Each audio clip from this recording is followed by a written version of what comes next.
I'll take my hardware.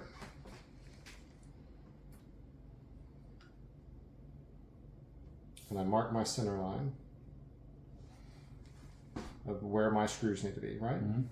I then do the math. I measure it with a tape measure and I find the center line of the two right there.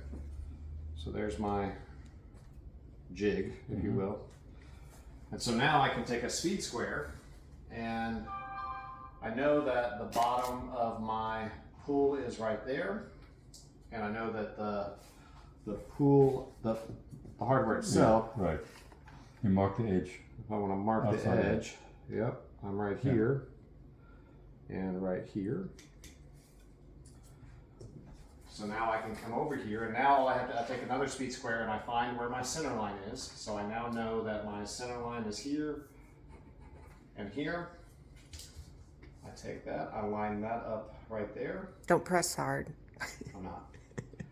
And I can make my mark here and here. And that is the exact placement of my, the holes I drilled for it. And then I can verify that if I want, just bring this up here.